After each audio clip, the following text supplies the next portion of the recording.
على عباده الذين اصطفى أما بعد أعوذ بالله من الشيطان الرجيم بسم الله الرحمن الرحيم وقاتلوهم حتى لا تكون فتنة ويكون الدين كله لله বাংলাদেশ শ্রমিক কল্যাণ ফেডারেশন কর্তৃক নোয়াখালী জেলার উদ্যোগে আয়োজিত ওয়ার্ড প্রতিনিধি সম্মেলনের সম্মানিত সভাপতি, নোয়াখালী জেলা শ্রমিক কল্যাণ ফেডারেশনের সম্মানিত সভাপতি, বিশিষ্ট আইনজীবী জনাব অ্যাডভোকেট জহির ইসলাম, উপস্থিত মেহমানবৃন্দ, আমার সামনে বসা প্রান্তীয় শ্রমিক কল্যাণের ওয়ার্ড দায়িত্বশীল ভাইয়েরা, আল্লাহ রাব্বুল আলামিনের শুকর আদায় করছি যিনি আমাদেরকে আল্লাহর দ্বীন কায়েমের এই আন্দোলনে শামিল হওয়ার তৌফিক দিয়েছেন এবং আজকের এই গুরুত্বপূর্ণ সম্মেলনে উপস্থিত হওয়ার সুযোগ করে দিলেন। আমরা এই জন্য আল্লাহ শুকরিয়া আদায় করছি, আলহামদুলিল্লাহ। সম্মানিত ভাইয়েরা, সালাম দুরূদ রাসূল করিম সাল্লাল্লাহু আলাইহি সাল্লামের উপর, যার মধ্যে রয়েছে বিশ্ব মানবতার মুক্তি, মানবতার কল্যাণ এবং একমাত্র আদর্শ হলেন বিশ্বনবী জনাবে মুহাম্মদুর রাসূলুল্লাহ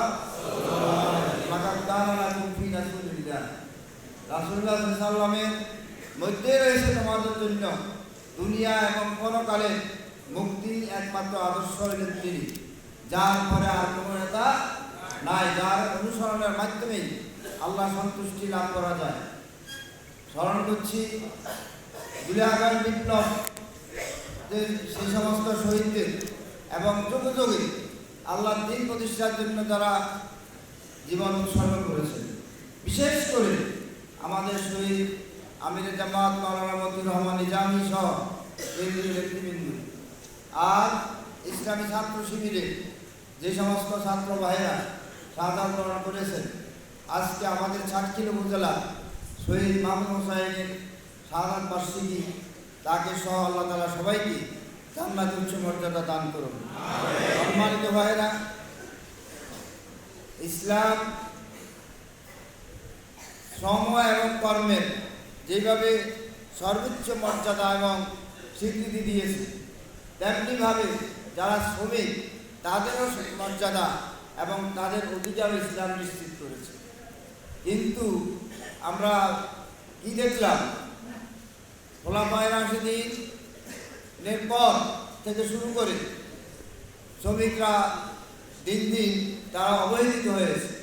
বিগত 54 বছরে দেশে শাসন হয়েছে এবং ব্রিটিশ প্রবর্তিত শাসন ব্যবস্থা আইন বাংলাদেশে বিদ্যমান। শ্রমিকদের ন্যায্য অধিকার, শ্রমিকদের যথাযথ শ্রমের মর্যাদা, শ্রমিকদের মর্যাদা, এটা কোনো সরকার দেয় নাই। সমাজতন্ত্র, কমিউনিজম, পুঁজিবাদ কোনোটাই শ্রমিকদের মৌলিক অধিকার নিশ্চিত করতে ব্যর্থ হয়েছে। শ্রমিকদের অধিকার একমাত্র নিশ্চিত করতে পারে গ্যারান্টি, সেটা একমাত্র ইসলাম। ইসলাম ছাড়া শ্রমিকদের ন্যায্য অধিকার কখনো প্রতিষ্ঠা হওয়া সম্ভব নয়। যেহেতু আমরা দেখেছি শ্রমিকদেরকে কাজে লাগিয়ে তাদের হাড়ভাঙা পরিশ্রম দিয়েই তাদের থেকে মালিকেরা তাদের স্বার্থ হাসিল করেছে, তারা আঙুল ফুলে কলাগাছ হয়েছে, কিন্তু শ্রমিকরা তাদের ন্যায্য মূল্য পায় নাই। অথচ আল্লাহ রাসূল একটা হাদিসে বলেছেন, তোমাদের অধীন যারা কাজ করে তোমরা যেমন খাও তাদেরকেও তেমনি খাওয়াও, তোমরা যেমন পড়ো তাদেরকেও তেমনি পড়াও, আর তাদেরকে অতিরিক্ত কাজের বোঝা চাপিয়ে দিও না। যদি দাও তাহলে ওই কাজে তুমিও সামিল থাকবে, অর্থাৎ সেই কাজ তুমিও করতে হবে।